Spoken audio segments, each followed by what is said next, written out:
السلام عليكم ورحمة الله وبركاته. الحمد لله نحمده ونستعينه ونستغفره ونعوذ بالله من شرور أنفسنا ومن سيئات أعمالنا. من يهده الله فلا مضل له ومن يضلله فلا هادي له. أشهد أن لا إله إلا الله وحده لا شريك له وأشهد أن محمدا عبده ورسوله أما بعد. Hadirin mukminin, tuan-tuan dan puan-puan yang dirahmati oleh Allah Subhanahu wa taala, kita bersyukur kepada Allah kerana izinnya juga kita dapat berada di masjid ini, menyambung semula pengajian dan juga perbincangan kita berhubung dengan Al-Kabair, dosa-dosa besar yang disusun dan ditulis oleh Al-Imam Ibn Hajar Al-Haytami rahimahullahu ta'ala, yang mana kitab ini mengumpulkan sebahagian besar dosa-dosa yang dikategorikan sebagai Al-Kabair, dosa besar. Kerana kita tahu di awal muqaddimah perbincangan berkaitan dengan kitab ini, kita telah didedahkan ataupun telah dijelaskan oleh Al-Imam Al-Muallif rahimahullah bahawa di sana adanya pembahagian dosa-dosa besar Al-Kabair ataupun Al-Kabirah dengan dosa-dosa kecil As-Saghirah ataupun As-Saghair, yang mana ada perbezaan dari sudut nas dalil, yang mana dosa besar ini ada ciri-ciri dia seperti yang disebut di awal muqaddimah ataupun di awal perbahasan kita. Pertama, kita ulang sikit. Pertama, dosa itu disebut oleh Nabi secara jelas ia adalah dosa besar, seperti Nabi SAW menyebut ijtanibu sab'a al-mubiqat, jauhilah oleh kamu 7 perkara yang membinasakan, al-isyraku billah wa uququl walidain, sehingga akhir hadislah, menunjukkan bahawa 7 dosa itu dikategorikan sendiri, disebut ataupun ditentukan sendiri oleh Nabi sebagai dosa besar. Selain daripada itu, ciri-ciri ataupun tanda-tanda ia adalah dosa besar disebut oleh pengarang dan sebahagian ulama-ulama yang lain, digunakan perkataan laknat oleh Allah dan Rasul, seperti la'anallah man la'ana walidayhi atau la'anallah man ghayyara manar al-ard. Allah melaknat orang yang mengutuk atau menghina kedua orang tuanya. Allah melaknat orang yang mengubah sempadan tanah, kan? La'ana man zabaha li ghairillah. Allah melaknat orang yang menyembelih sesuatu bukan kerana Allah. Jadi perbuatan ini dikategorikan sebagai dosa besar, ataupun perbuatan itu dijanjikan oleh Allah dan Rasul dengan balasan neraka. Disebut bahawa perbuatan itu hukumannya, balasannya, akibatnya dimasukkan ke dalam neraka, maka jelas perbuatan itu termasuk daripada dosa besar. Banyaklah lagi ciri-ciri yang telah kita sebut di awal ketika mana kita mula membaca kitab ini. Kemudian tuan-tuan, sebagai ulangan juga, di awal permulaan perbincangan berkaitan dengan dosa-dosa besar, pengarang kitab kita, ini agak menarik. Penulis-penulis lain kadang-kadang tidak membuat apa yang dibuat oleh penulis. Pengarang kitab ini, dia membahagikan pula dosa besar itu kepada 2 bahagian. Satu dosa besar, di bawah dosa besar itu dia bawa pula kepada 2 pecahan. Satu dosa besar yang bersifat batin, dosa besar yang dilakukan oleh dalaman, anggota dalaman, seperti hati kita. Dosa besar perbuatan hati, amalan hati. Kan? Tindakan dalaman, batin. Kemudian kategori yang kedua, dia bawa pula dosa besar zahir yang dilakukan oleh perbuatan zahir. Kan? Minum arak, itu zahir. Berjudi, berzina, itu perbuatan zahir. Anggota badan, tubuh badan. Kita buat dengan jasad kita. Tapi yang kita nak bincang ni, dan kita dah lalui pun, iaitu dosa-dosa besar yang dikategorikan sebagai dosa besar batin. Batin, dalaman. Seperti apa dia? Riya. Riya ni termasuk dosa besar. Dan disebut dalam hadis syirik khafi ataupun syirik tersembunyi. Sebesar-besar dosa adalah mensyirikkan Allah. Syirik ini perbuatan batin, perbuatan dalaman, seperti riya. Kan? Riya itu kita tak rasa ataupun kita tak nampak, tetapi perasaan riya menunjuk untuk orang tengok, mengharapkan pujian, mencari meraih pandangan orang. Kita buat amalan itu kerana orang nak tengok, kerana kita nak orang tengok, kerana kita nak orang puji. Yang tu dia panggil riya, dosanya besar. Segala amalan yang dibuat di atas perasaan atau di atas maksud riya dengan tujuan untuk orang tengok, amalan itu dianggap sebagai mensyirikkan Allah. Mensyirikkan Allah. Dan kita tahu perbuatan yang bercampur dengan syirik adalah ditolak oleh Allah Subhanahu wa taala. Okey? Kita dah sentuh dah bab syirik tu. Okey, cuma malam ini kita sambung. Biasalah bila kita cuti, kita nak mula ni, kita kena buat sedikit ulang kaji supaya tuan-tuan nampak kita punya pengajian tu ke mana. Al-kabirah ar-rabi'ah, dosa besar yang keempat. Dari sudut apa ni? Dalaman, batin. Dosa besar yang tersembunyi, yang berbentuk dalaman, dalaman kita, batin kita, iaitu al-kibru wal-ujub wal-khuyala. Dia letak dalam satu kategori ataupun satu topik, satu jenis. Al-kibru, sombong. Sombong ni luaran ke dalaman? Sombong ni sesuatu yang bersifat dalaman. Kan? Ada orang kita nampak macam dia sombong, tapi tak. Perbuatan dia zahir nampak macam belagak. Sombong tu belagak lah. Arrogant, nampak macam belagak, sombong. Tapi tak. Seperti orang naik kereta besar umpamanya. Nampak macam megah, joh tak tahu hala, belagak tak tahu hala. Tapi tak. Kita nampak. Pasal tu sebenarnya sombong ini dia balik kepada perasaan atau maksud kawan tu. Sebab itu ada bab, dan penulis bawa bab itu, bawa hadis itu. Ulama berbincang, khususnya fuqaha, tentang hukum memakai pakaian melebihi buku lali. Bisa dengar tak? Bisa mengaji tak? Pakai jubah lebih daripada buku lali. Bahasa Arabnya isbal, musbil, isbal.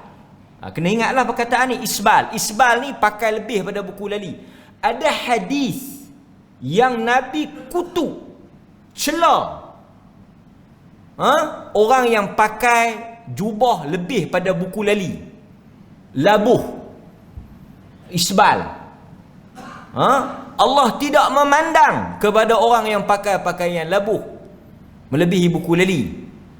Ini untuk lelaki lah. Untuk lelaki ni kita bincang ni. Orang perempuan memang disunahkan ataupun disunatkan dia labuhkan pakaian dia tu lebih sikit kan. Okey. Tetapi ulama juga berbincang, adakah semua orang pakai labuh tu sombong? Itu dia jadi perbincangan. Atas sebab apa? hadis sebut larangan pakaian labuh itu bukan di atas pakaian tu, tapi di atas maksud tuan yang pakai. Tuan yang pakai. Sekejap lagi saya sebut kat tuan-tuan. Okey. Sebab dalam hadis yang lain Nabi sebut jika dia pakai dengan maksud sombong. Habis kita kena kerak kaki seluar, habis kaki jubah semua kena kerak. Dengan maksud dia pakai tu dia nak sombong. Kerana dia balik kepada uruf, kebiasaannya orang Arab kalau dia pakai labuh ni, dia macam satu kesombongan lah. Dia rasa dia nak sombong. Okey. Ada hadis juga yang menunjukkan Abu Bakar ni pakaian dia labuh. Dia duk angkat, dia duk angkat, dia duk angkat. Nabi kita kau tak payah angkat lah. Dia kurui pakaian dia tu macam longgang. Jadi dia jadi leweh, dia jadi labuh. Nabi kata kau tak termasuk dalam hadis tadi kerana kau bukan buat atas sombong. Tuan-tuan, saya tak kata mana-mana orang. Katalah satu orang dikerak seluar dia, dikerak jubah dia, dia pakai singkat. Bagus tak? Bagus tak? Bagus ya. Pasal dia nak lari daripada hadis tu. Tapi dia mari masjid, dia berasa megah pula. Dia tengok kita pula, ini ahlun nar. Tuan-tuan faham tak? Katalah saya kerak jubah saya singkat. Saya pun mari sebelum nak tembak suhu penuh mendabik dada. Tengok tuan-tuan labuh, tak mengaji, tak sunnah, tak faham hadis, apa tak reti, tak salafi, tak apalah, tak betul, tak ni, tak mutadayyin, tak pegang kuat, tak gigit dengan geraham. Dia pula duk rasa kemah kembang. Pasal apa? Pasal dia singkat. Mana tuan-tuan rasa? Hak mana yang Tuhan nak tahu awal dalam neraka? So beware. Berhati-hati. So kena faham. Kita pakai labuh tak ada rasa apa.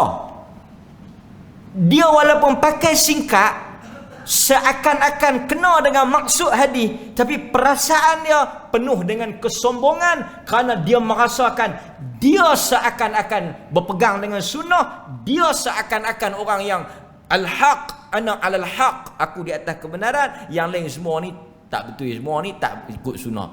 Saya ingat tuan-tuan, yang dia tu yang Nabi maksudkan. Sebab tu kita kena faham. Walaupun sebahagian ulama bincang di bawah Allah, apa pasal Nabi tak bagi? Kan? Okey, saya nak bagi tahu apa? Pakaian bukan kayu ukur kepada kesombongan. Orang mari tanya Nabi, rajulun thawbuhu hasan, na'luhu hasan. Kan? Nabi, orang tanya Nabi, pakaian dia cantik. Apa dia ni? Kasut dia cantik. Kan? Kalau tuan-tuan baca dalam kisah Al-Imam Abu Hanifah, Al-Imam Abu Hanifah antara orang yang pakai cantik. Pasal dia tokoh korporat, dia orang besar, orang bisnes. Imam Malik juga orang yang ada duit, pakai pakaian cantik. Orang tanya Nabi, ada rajulun thawbuhu, pakaian dia cantik, pakaian dia nampak mahal, pakaian dia nampak elok, branded, orang kita kata, ada brand, crocodile, apa lagi kan, jenis-jenis hak elok tu. Adakah orang yang pakai elok ni sombong? Kasut dia elok, Arab ni kasut lah, kasut elok sombong? Atau kita mungkin boleh luahkan lagi rumah besar, kereta besar, apa lagi lah, yang orang kata lambang kemegahan, luxurious. Adakah itu dikatakan sombong? Nabi kata tak, itu bukan tanda sombong, itu bukan lambang kesombongan, itu bukan tanda kemegahan. Agama tak larang, dalam erti kata yang lain, agama tak larang. Pasal itu Islam tak apa, tak ada masalah. Pakai cantik boleh, pakai elok boleh, bahkan dalam hadis Nabi tak bagi orang pakai buruk-buruk. Nabi kata pakailah pakaian hatta takun, sehingga bila kamu keluar ke dalam masyarakat, takuna syamah, kamu ada keterampilan sesuai dengan status kamu, kan? Tapi kena jaga hati lah. Hati kena jagalah, kan? Ada orang dia pakai lusuh pun dia jadi. Tuan-tuan jangan ni. Ada orang dia pakai jubah compang camping, kan, pakai tampung apa semua, dia lebih megah pada kita. Pasal apa? Dia kata, tengok ni orang warak, tengok aku ni zuhud, tengok aku ni bagus. Dia duk berasa kan, baik-baik yang ambil pakai yang elok kan. Nampak? Faham tak tuan-tuan? Jadi tu kadang-kadang orang pakai jubah tu bagus, tapi jaga-jaga, kerana kadang-kadang jubah itu membawa kepada kesombongan.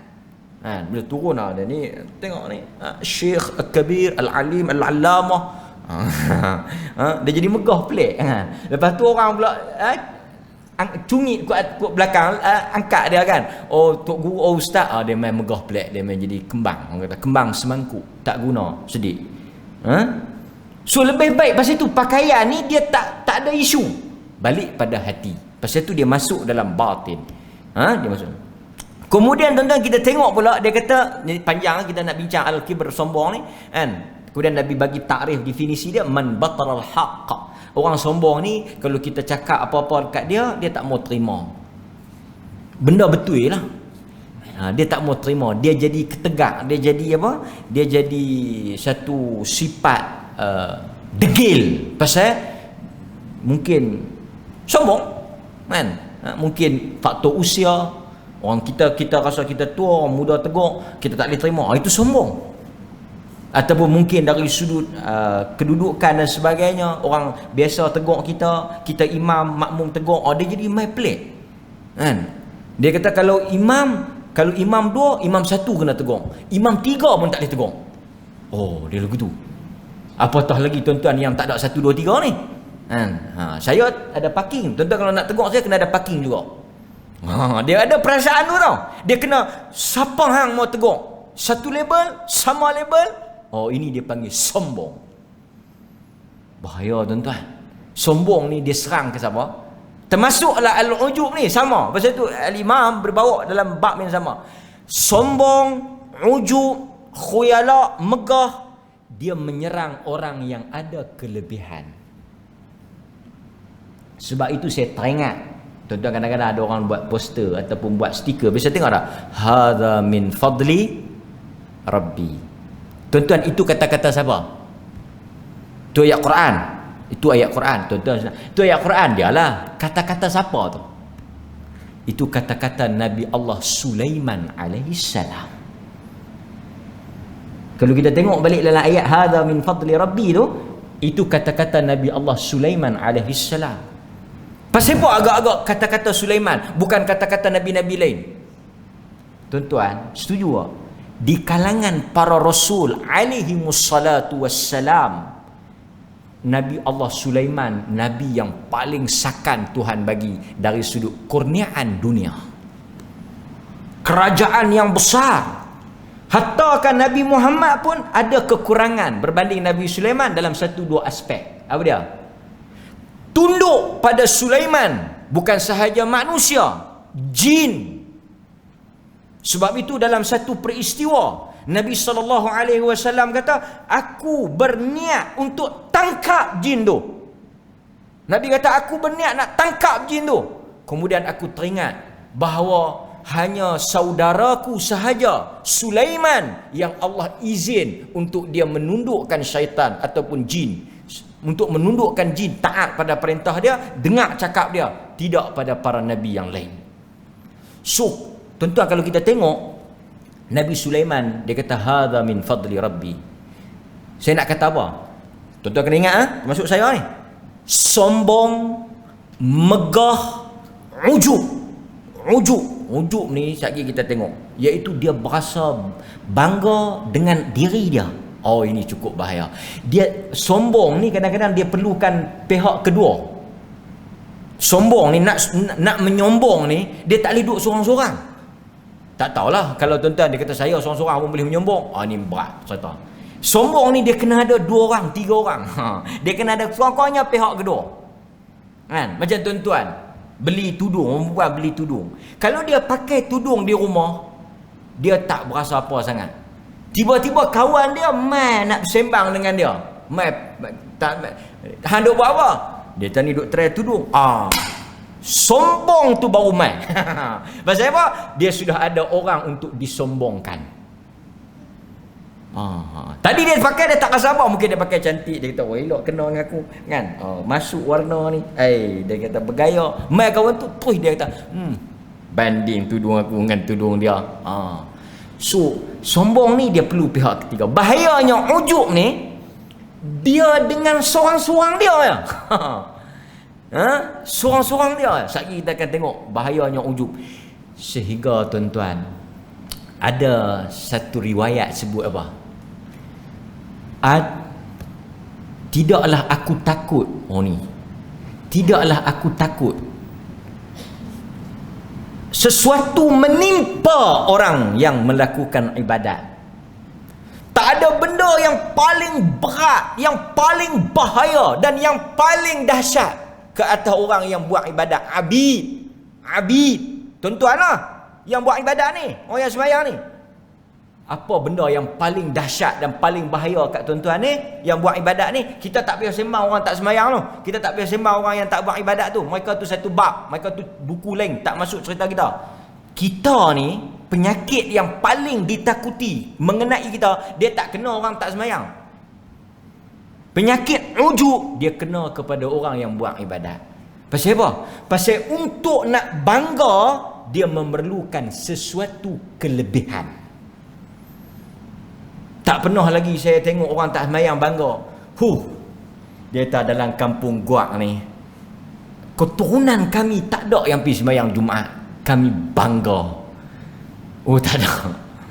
Tetapi orang akan bangga, dia kata dalam kampung ni tak ada orang yang lebih pandai masuk U. Semua kalau cerita bab masuk U, cerita besar, gaji besar, jadi pegawai besar, keluarga saya lah. Kalau dengar kata jadi pegawai kerajaan ke apa, tak payah nak cari, mesti keluarga kami ya. Dia akan mari pada orang yang ada kelebihan. Sebab itu ada salat, ada ibadat. Tuan-tuan kena halusi betul-betul perkataan ni. Saya takut tuan-tuan silap air bulan tuang tu. Lebih baik dosa yang menghantar ke syurga daripada ibadat yang menghantar ke neraka. Lebih baik dosa, lebih baik buat dosa. Sebab apa? Sebab bila satu orang buat dosa, muznib, orang yang berdosa, dia akan rasa hina, dia akan rasa kotor, dia akan rasa bersalah, dia akan rasa menyesal, dia akan minta ampun dan dia akan rasa takut. Tetapi orang yang buat ibadat, dia akan kena ujub. Yang mana ujub ni membatalkan amalan dia sebab dia berbangga. Dia bangga dengan amalan. Kepada siapa? Kepada diri dia sendiri. Yang tu yang maksud dosa yang menghantar ke syurga, ibadah yang menghantar ke neraka itu, poin dia duk bincang tajuk apa? Ujub. Silap hari bulan, dia kata apa? Habis dah kita buat ibadat masuk neraka pula, dia kata malam ni. Haru betul yang kita duk semayang nak masuk syurga. Ni orang cerita orang ujub. Ujub ni pi kat siapa? Pi kat geng-geng ahli masjid. Pasal tu awal-awal dulu PKP, AJK masjid saja boleh main semayang pun jaga-jaga. Saat ni dia berjalan langkangak, dia kata, "Tengok aku bawa balik mayang Jumaat. Hampa duk belengkak." Tengok. Dia mayang pun dia rasa kembang lain. Jaga-jaga tuan-tuan. Apatah lagi lah ni ada parking-parking ni kan. Dia tahan nombor berapa? Maghrib tadi 54. Aku nombor 6. Pi. Bukanlah siapa mayang nombor 6 tadi nanya. Dah saya sebut nombor 6 ni pasal meja duk tak nombor 6. Nak abang ya, ujub ni dia pi ke situ. Orang yang duk sah depan, dia boleh ujub. Bukan dia hina kawan tu, dah. Dia bukan hina, dia tak perlu menghina kawan tu. Dia tak perlu nak mempelekehkan kawan tu. Tu sombong. Kalau pergi kepada mempelekehkan, dia masuk bab sombong. Ujub ni dia halus, kecil. Ujub ni dia seorang-seorang. Dia beralih-beralih tengok, dia takut belakang tu imam. Dia seorang-seorang dia belakang tu imam. Dia senyum sampai ke balik. Bini dia pun tak tahu pasal apa senyum. Rupa-rupanya dia duk berasa besar belakang tu imam. Itu belum dia jadi imam. Itu yang ada setengah. Jadi tu imam angkat-angkat takbir terus baca surah, tak baca Fatihah. Orang tanya pasal apa baca surah tu, dia kata duk baca Qa' dah Fatihah. Kan? Ini pun masalah. Terkejut. Ujub. Okey. So ujub wal khuyala, dan juga sombong. So kita bincang sikit berkaitan dengan apa yang dikatakan sebagai ujub ni. Bahaya. Ujub ni bahaya. Okey. Abdullah ibn al-Mubarak, Abdullah ibn Mubarak daripada kalangan tabi'in, dia wafat lebih kurang 181 180, saya ingat saya. Abdullah ibn al-Mubarak, dia kata apa? Dia kata ujub ni mudah terjemahnya bangga diri. Dengan siapa? Diri sendiri. Bangga diri dengan diri sendiri, lepas tu dia berasa lebih pada orang lain. Nampak? Lebih dengan apa? Mungkin dengan ibadat, mungkin dengan sadaqah, mungkin ni korban ni kita buat, tak payah tanya orang, dia sendiri pun dia tahu ni titik tom buat. Dia panggil monolog, cakap seorang-seorang, titik tom buat. Tak ada lagi orang macam aku. Nampak? Tak ada lagi orang macam aku. Apatah lagi kalau buat yang daging baru ni wagyu apa tu kan. Nampak ada orang hantar kat saya daging wagyu, buat dengan berapa ratus ribu punya sekok daging. Bahaya tuan-tuan. Sekali tuan-tuan silap faham, tak buat orang suruh pula. Dia tak buat korban tu ni, tak buat awak menjauhi ujub. Walhab bakhil, kedekut, duk buat salah kau ujub pula. Tak buat pun ujub. Pasal apa? Bila dia tak buat, dia rasa tengok aku tak buat, pasal apa? Aku tak mau menunjuk. Tak buat tu dah kira satu menunjuk. Pasal itu tuan-tuan, pernah dengar tak perkataan Al-Imam Ibnu Qudamah dalam Minhajul Qasidin? Dia kata apa? Meninggalkan sesuatu ibadat kerana manusia termasuk daripada sesuatu yang juga dianggap riak. Kita kadang-kadang kita tak buat tu kerana kita rasa orang nak pandang kita bagus, atau kita rasa sebenarnya jalan kan. Kita duk berasa macam baguslah kita tinggal, sebenarnya dia menghantar kepada perasaan yang lain. Okey. Abdullah ibn al-Mubarak dia kata apa? Ujub ataupun bangga diri, kata dia seperti mana yang diriwayatkan oleh Al-Baihaqi dalam Syu'abul Iman, engkau melihat diri kita sesuatu yang lebih yang orang lain tak ada. Itu ujub. Very clear. Takrif yang sangat terang. Engkau melihat diri engkau lebih, ataupun ada sesuatu yang orang lain tak ada, yang mana benda itu mengangkat engkau. Apa? Banyak pandai masak, kan? Pandai bercakap, rajin tahajud, rajin. Benda yang kita rasa kita aja buat, kita rasa kita saja tahu, kita rasa kita saja hebat, orang lain tak ada benda tu. Apa yang menyebabkan? Dia mari bangga diri. Bangga diri ni satu benda yang sangat buruk, dosa yang sangat besar. Jahannam habis amalan kita. Nampak?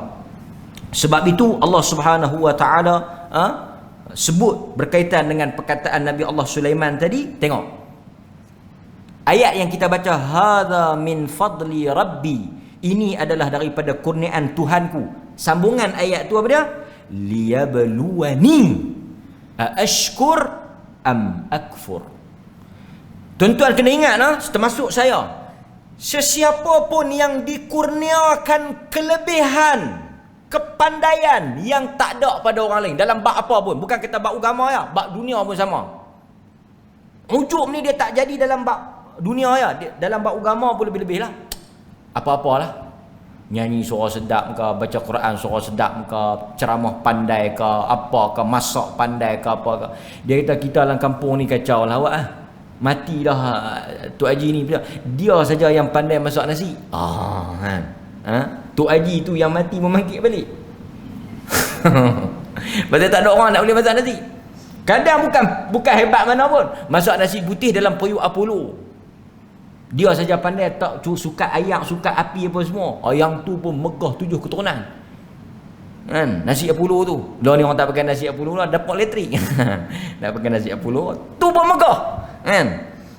Setiap kelebihan ni, kata Sulaiman alaihissalam. Tuan-tuan kena ambil perkataan Nabi Allah Sulaiman. Dia kata apa? Liyabluwani. Selalu saya ingatkan diri saya apa-apa semua, tuan-tuan. Bila orang puji kita, ada doa kan orang puji kita. Kan Nabi ajak ada doa bila orang puji kita. Kan? Untuk liyabluwani. Kelebihan yang Allah kurniakan, anugerah kepada kita itu untuk melihat sama ada kita bersyukur di atas kurniaan itu ataupun kita kufur. Maksudnya bukan untuk kita nak bangga diri. Dan bangga diri tak perlu kepada memperlekehkan orang lain atau membanding orang lain. Cukup dia dengan diri dia sendiri. Cukup bahaya. Cukup bahaya. Kan? Sebab itu perkataan yang kita sebut tadi ni, Abdullah ibn Mubarak, dia sambung sikit. Dia kata apa? Wala a'lam fil musallin. Dengar. Ni tuan-tuan semua ni. Wala a'lam fil musallin syai'an syarrun minal ujub. Dia kata tidaklah aku mengetahui, kata Abdullah ibn Mubarak, suatu benda yang sangat buruk dan bahaya fil musallin, pada orang yang salat, minal ujub, daripada perasaan ujub. Kadang-kadang dalam Facebook depa boleh pergi sembahyang Jumaat, depa bukan depa ujub tu. Yang tu depa rasa nikmat, syukurlah berapa lama tak boleh pergi sembahyang Jumaat, boleh. Kita diperlih ni alhamdulillah. Cuma tak mau main-main lah pula kan. Di kawan-kawan saya di Kuala Lumpur tu jenuh berebut, pergi masjid ni penuh, pergi masjid ni penuh, pasal depa ramai. Kita alhamdulillah kan. Tu pun masalah bukan ruang, masalah orang tak mau main kan. Okey. Lepas tu dia duk kata pula, kami duk ingatkan tak boleh masuk lagi. Tempat lain semua dia tahu dah boleh masuk, masjid dia tak tahu kata boleh masuk. Yang ni pun kita tak tahu pasal apa. Dia kata aku tidak mengetahui, lebih buruk orang salat dia akan mari ujub.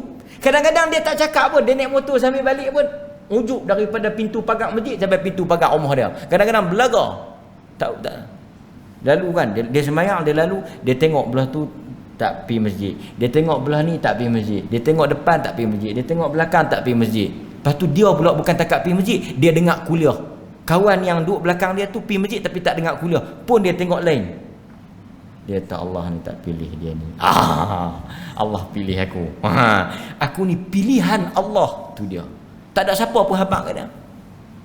Balik bini dia tanya nak makan nasi, kenyang. Kenyang dengan ujub. Tidur dengan ujub tu.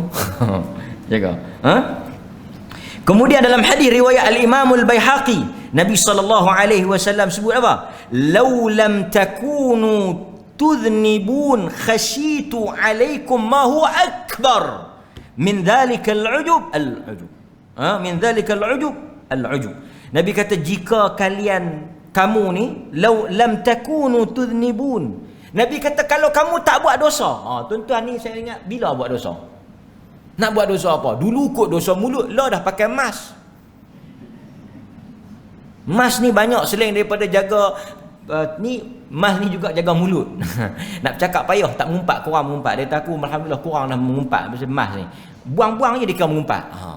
Tu setengah orang tidur dia tak buang. Nabi kata laulam takunu tudhnibun, kalaulah kamu tak buat dosa. Kita ni alhamdulillah lah orang masjid duduk dalam bi'ah perlih ni, tak ada ruang kita nak buat dosa. Dalam lingkungan rumah kita bi'ah salihah, kita ada orang tegur apa semua, kawan-kawan salih apa semua, adalah sikit-sikit dosa kecil-kecil macam tu. Nabi kata aku bimbang orang yang tak buat dosa ni. Pasal apa? Khasyitu alaikum ma huwa akbar, kerana ada benda yang lebih besar, dosa yang akan kena pada dia. Apa? Orang Indon kata sok merasa suci. Dia perasan suci, sesuci embun. Perasan suci, perasan bagus. Perasan bagus. Pasal apa? Pasal dia dengan masjid. Kan? Sampai orang pergi tanya bini dia, ada Pak Haji, cuba pergi tengok di masjid tu. Dia kalau tak ada di rumah, di masjid lah. Allahu Akbar. Dia tapi tengok dah di masjid tak ada. Cuba pergi tengok di Mekah. Sakan. Bini dia pun tak tahu, tapi cuba pergi tengok di Mekah. Tuan-tuan, bahaya kita ni dia pergi ke arah tu. Kan? Kadang-kadang orang puji dia, baguslah haji. Baguslah haji. Bila mari perasaan tu, Nabi kata, akbar, satu benda yang besar. Yang besar tu sebab apa? Dia akan meruntuhkan segala ibadat yang kita buat. Salat kita, puasa kita. Kan? Kadang-kadang orang puasa Isnin Khamis ataupun orang jenis puasa sunat banyak ni, kan? Dia kata, aku buat kenduri hari Isnin hari tu teringat nak panggil hang, tapi kami semua faham dah hang ni memang kalau hari Isnin jangan duk ajaklah makan apa, pasal memang duk puasa. Kita balik mai Selasa, Rabu, Khamis, Jumaat, Sabtu, Ahad tak buka terus sampai ke malam.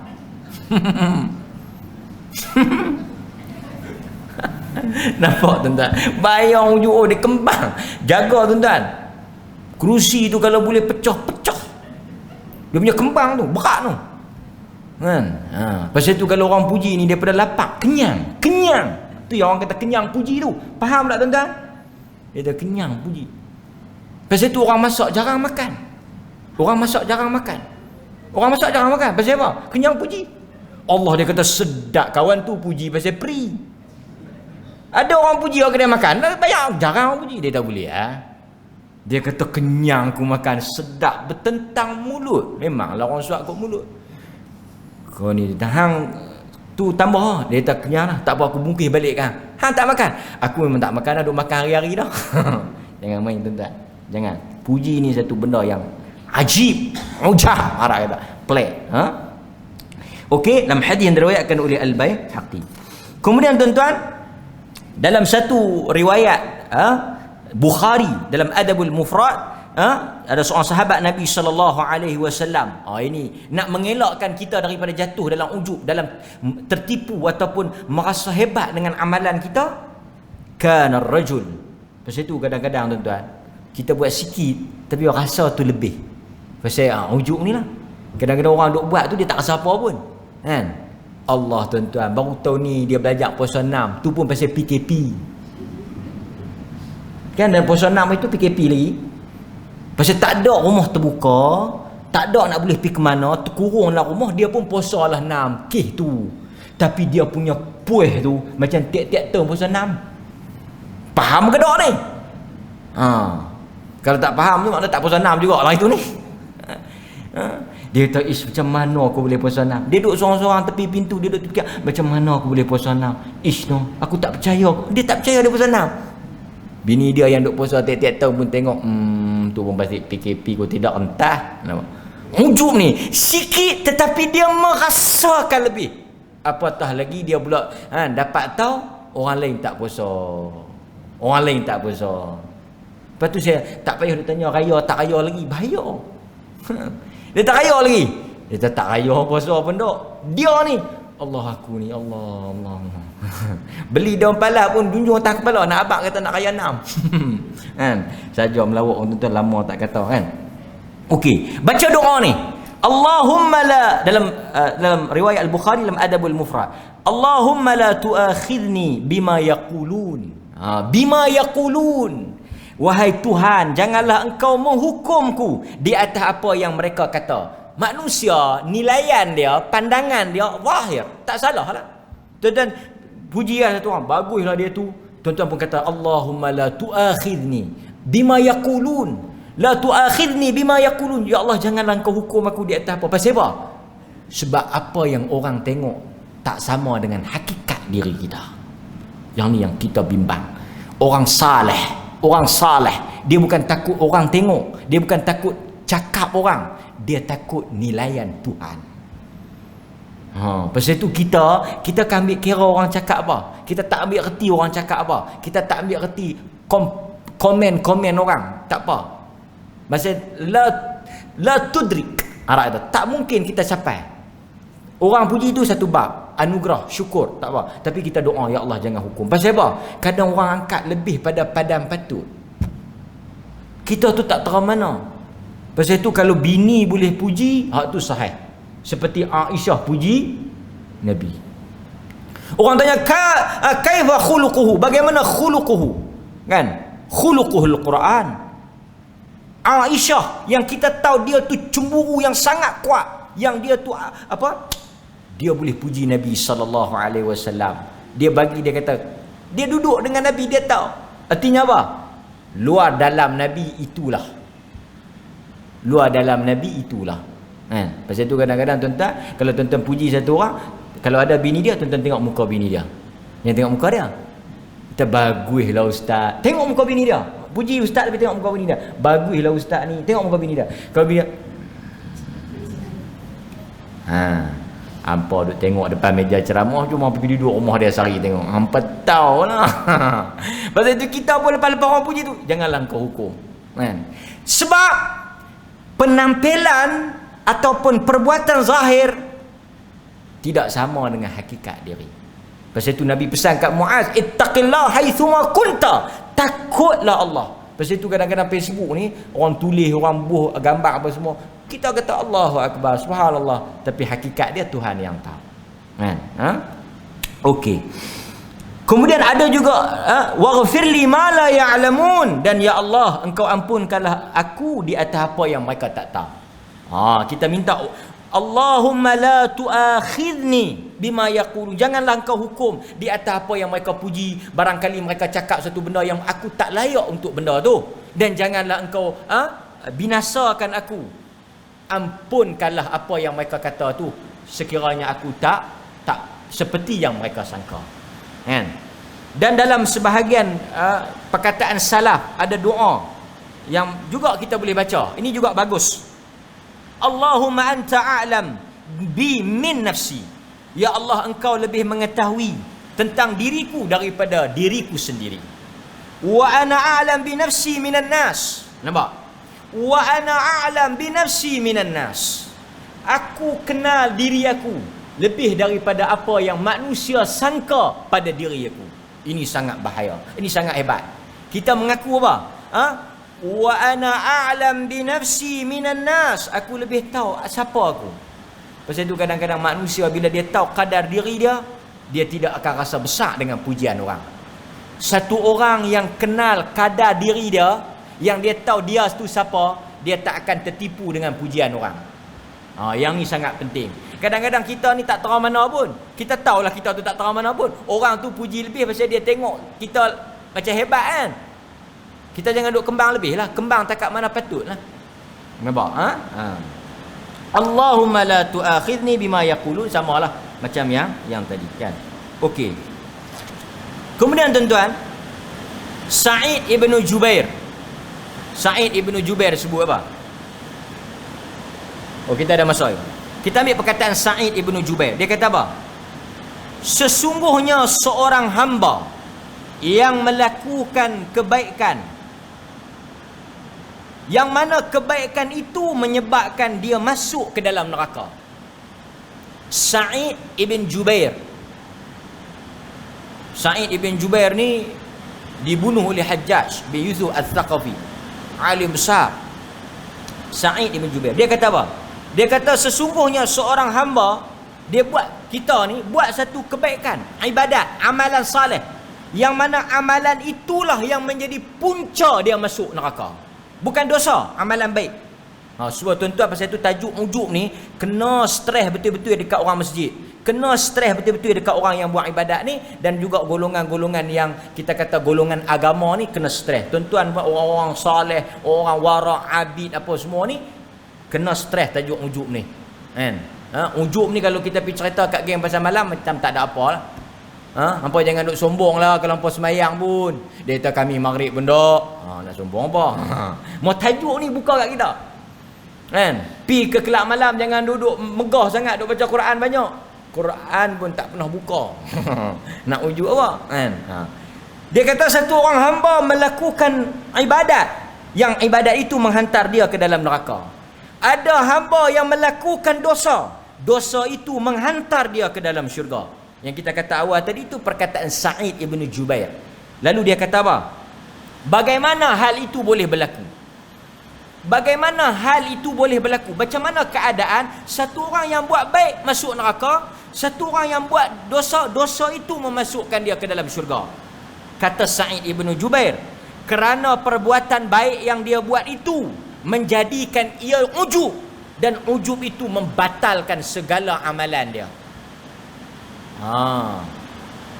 Nabi kata ada 3 penyakit yang sangat buruk, ataupun siapa yang kena penyakit ni Jahannam. Kedekut yang diikuti. Siapa yang ada penyakit kedekut, dia turut kedekut tu, patut dia lawan.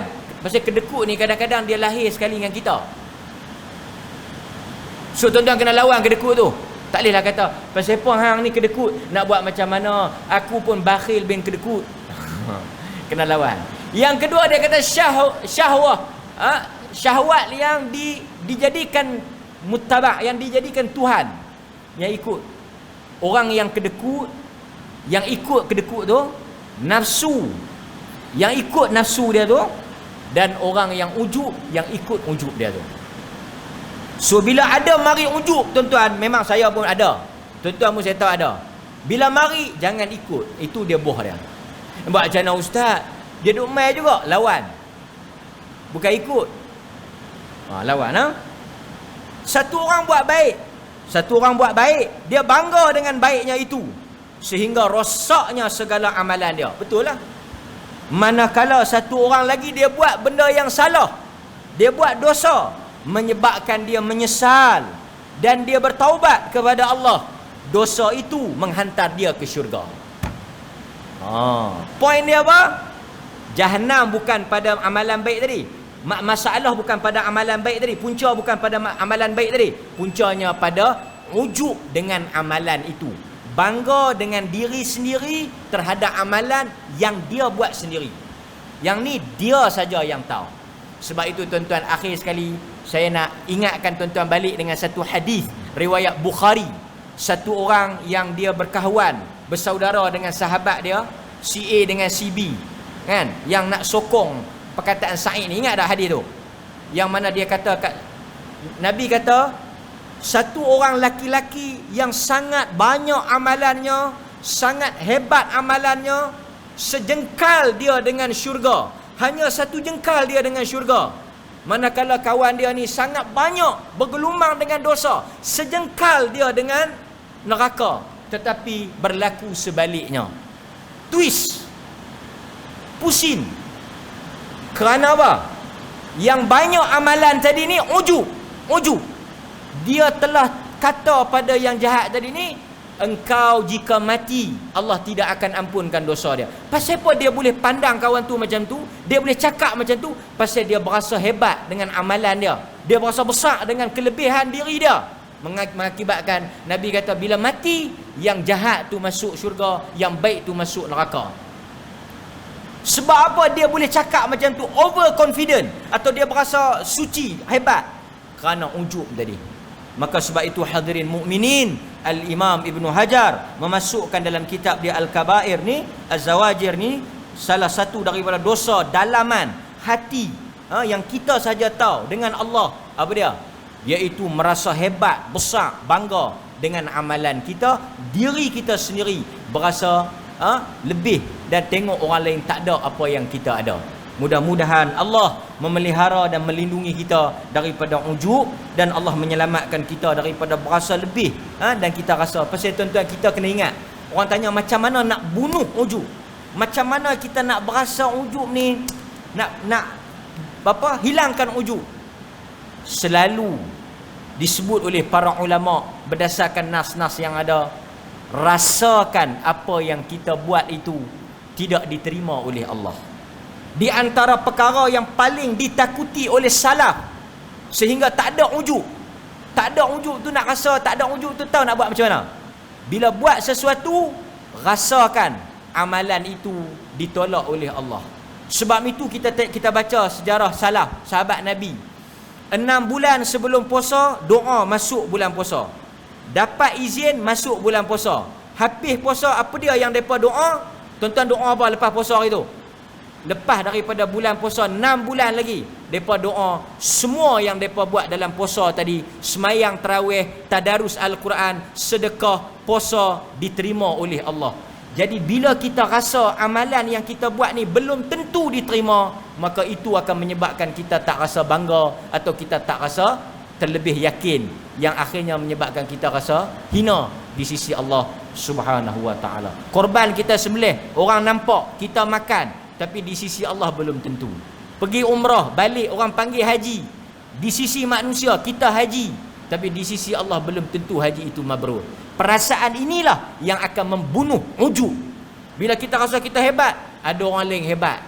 Bila kita rasa kita tu pandai, ada orang lain lebih pandai. Perasaan inilah macam mana Allah ajar Musa. Di atas orang yang ada ilmu, ada lagi orang yang lebih berilmu, menyebabkan diri kita tak ujub dengan diri kita sendiri. Dengan orang lain mungkin kita boleh settle dengan masalah ni bila kita berasa kita saja. Okey, wallahu taala alam. Bagi mengakhiri kuliah ini, mudah-mudahan Allah merahmati kita. Wassallallahu ala nabiyyina Muhammad wa ala alihi wa sahbihi wasallam. Walhamdulillahi rabbil alamin.